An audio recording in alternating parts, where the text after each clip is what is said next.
নমস্কাৰ বন্ধু বান্ধৱীসকল, আশা কৰোঁ সকলোৱে ভালে আছে। তো আজিৰ ভিডিঅ'ত আমি আলোচনা কৰিম ডোনাল্ড ট্ৰাম্পৰ বিষয়ে।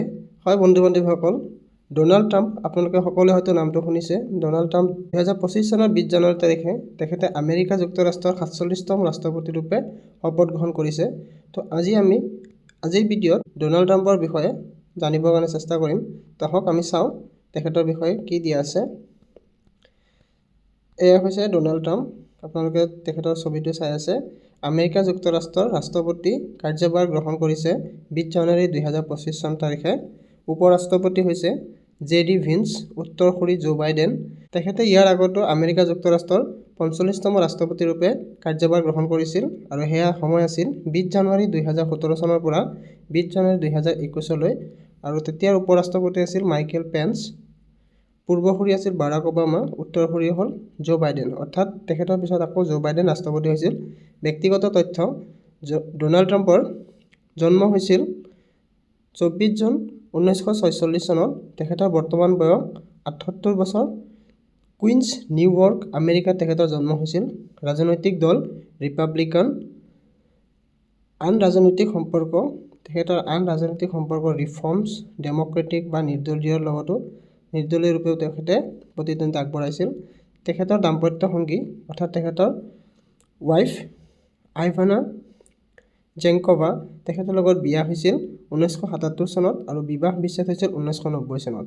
তাৰপিছত তেখেতৰ দ্বিতীয় পত্নী মাৰ্লা মেপলো বিবাহ হৈছিল 1993 চনত আৰু বিবাহ বিচ্ছেদ হৈছিল 1999 চনত। আৰু তেখেতৰ 3 নম্বৰ পত্নী মেলানিয়া নাউছ তেখেতৰ লগত বিয়া হৈছিল 2005 চনত। তেখেতৰ সন্তান ডোনাল্ড ট্ৰাম্পৰ সন্তান হ'ল Donald junior, Ivanka, Eric, Tiffany, Barron. আৰু তেখেতৰ শিক্ষানুষ্ঠান, তেখেতে য'ৰ পৰা শিক্ষা লাভ কৰিছিল পেনচিলভেনিয়া বিশ্ববিদ্যালয়। তেখেত বিজ্ঞানৰ স্নাতক আছিল। আৰু তেখেতৰ পেচা, যি বৃত্তি বুলি ক'ব পাৰি, ৰাজনীতিবিদ, ব্যৱসায়িক, সংবাদ মাধ্যমৰ সৈতে জড়িত ব্যক্তি। আৰু এয়া আপোনালোকে চাইছে, এয়া হ'ল ডোনাল্ড ট্ৰাম্পৰ স্বাক্ষৰ। তো আমি ইয়াত থুলমূলকৈ চালোঁ। এতিয়া আমি বিস্তৃতভাৱে চাম তেখেতৰ জীৱনৰ ওপৰত। ডোনাল্ড জন ট্ৰাম্প, তেখেতৰ সম্পূৰ্ণ নাম হ'ল ডোনাল্ড জন ট্ৰাম্প। জন্ম হৈছিল 1946 চনত। আমেৰিকাৰ ৰাজনীতিবিদ, ব্যৱসায়ী আৰু সংবাদ মাধ্যমৰ সৈতে জড়িত ব্যক্তি। ৰিপাব্লিকান পাৰ্টিৰ সদস্য হিচাপে 2017 চনৰ পৰা 2021 চনলৈ আমেৰিকাৰ 45 সংখ্যক ৰাষ্ট্ৰপতি হিচাপে কাৰ্যনিৰ্বাহ কৰে। বৰ্তমান তেওঁ আমেৰিকাৰ 47তম ৰাষ্ট্ৰপতি তথা দ্বিতীয়বাৰৰ বাবে ৰাষ্ট্ৰপতি নিৰ্বাচিত হয় 2024 চনত। তেখেতৰ হোৱাইট হাউচত দ্বিতীয়টো কাৰ্যকাল আৰম্ভ হয় 20 জানুৱাৰী 2025 পৰা। শৈশৱ আৰু শিক্ষা, ইয়াত আপোনালোকে চাব পাৰে। নিউয়ৰ্ক চহৰত জন্মগ্ৰহণ কৰা ট্ৰাম্পে 1968 চনত পেনচিলভেনিয়া বিশ্ববিদ্যালয়ৰ পৰা অৰ্থনীতিত স্নাতক ডিগ্ৰী লাভ কৰে। তেওঁ বিজ্ঞান শাখাত স্নাতক ডিগ্ৰী লাভ কৰে।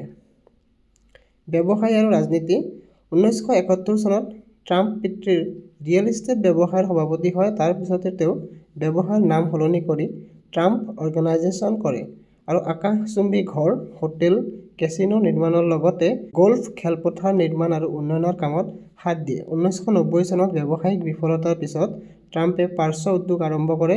বেছিভাগেই তেওঁৰ নামক অনুজ্ঞাপত্ৰ প্ৰদান কৰে। 2004 চনৰ পৰা 2015 চনলৈকে তেওঁ ৰিয়েলিটি টেলিভিছন ধাৰাবাহিক দি এপ্ৰেণ্টিছৰ প্ৰযোজক আৰু আয়োজক আছিল। তেতিয়া তেওঁ ৰিপাব্লিকান হিচাপে ৰাষ্ট্ৰপতি নিৰ্বাচনৰ প্ৰচাৰ চলাইছিল। এই সময়ত তেওঁ জনপ্ৰিয়তাবাদী, সুৰক্ষাবাদী আৰু জাতীয়তাবাদী বুলি নিজকে প্ৰচাৰ কৰিবলৈ ভাল পাইছিল। 2016 চনৰ ৰাষ্ট্ৰপতি নিৰ্বাচনত ডেম'ক্ৰেটিক পাৰ্টিৰ প্ৰাৰ্থী হিলাৰী ক্লিণ্টনৰ বিৰুদ্ধে ট্ৰাম্প জয়ী হৈছিল। ট্ৰাম্পৰ বহু মন্তব্য আৰু কাৰ্য বৰ্ণবাদী অভিযোগেৰে অভিযুক্ত। তেওঁক বৰ্ণবাদী বা নাৰী বিদ্বেষী বুলি চিহ্নিত কৰা হৈছে আৰু তেওঁৰ কিছু নীতিৰ অসংখ্য প্ৰতিবাদো হৈছে। ট্ৰাম্পে নিজৰ নিৰ্বাচনী প্ৰচাৰত বহুতো ষড়যন্ত্ৰমূলক ভুৱা তথ্য প্ৰচাৰ কৰিছিল আৰু বিভ্ৰান্তিকৰ বক্তব্য দিছিল, যিটো আমেৰিকাৰ ৰাজনীতিত অভূতপূৰ্ব। প্ৰথম কাৰ্যকালত ট্ৰাম্পে কেইবাখনো মুছলমান সংখ্যাগৰিষ্ঠ দেশৰ নাগৰিকক ভ্ৰমণ নিষিদ্ধ কৰাৰ নিৰ্দেশ দিছিল। তেওঁ লগতে সৈন্যবাহিনীৰ বাবে নিৰ্ধাৰিত ধন আমেৰিকা-মেক্সিকো সীমান্তত দেৱাল নিৰ্মাণৰ বাবে খৰচ কৰিছিল আৰু পৰিয়াল পৃথকীকৰণ নীতি ৰূপায়ণ কৰিছিল। তেওঁ পূৰ্বৰ 100ৰো অধিক পৰিৱেশ নীতি আৰু নিয়ম বাতিল কৰাৰ লগতে 2017 চনত কৰ কৰ্তন আৰু চাকৰি আইনত স্বাক্ষৰ কৰে, যিয়ে কৰ কৰ্তন কৰাৰ লগতে সুলভ যত্ন আইনখনৰ ব্যক্তিগত অপৰাধৰ শাস্তি আঁতৰাই পেলায়। কাৰ্যভাৰ ত্যাগ কৰাৰ পিছতো ট্ৰাম্পে ৰিপাব্লিকান পাৰ্টিৰ ওপৰত আধিপত্য বিস্তাৰ কৰি থাকিল আৰু 2024 চনৰ ৰাষ্ট্ৰপতি নিৰ্বাচনত পুনৰ প্ৰাৰ্থী হৈ ডেম'ক্ৰেটিক দলৰ প্ৰাৰ্থী কমলা হেৰিছক পৰাস্ত কৰে।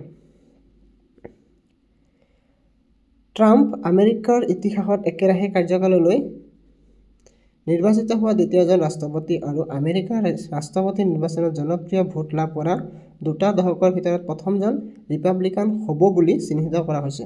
তো বন্ধু-বান্ধৱীসকল চালে এইখিনি আছিল ডনাল্ড ট্ৰাম্পৰ বিষয়ে থুলমূলকৈ আপোনালোকক কিছু তথ্য আগবঢ়ালোঁ। আশা কৰোঁ ভিডিঅ'টো ভাল লাগিছে।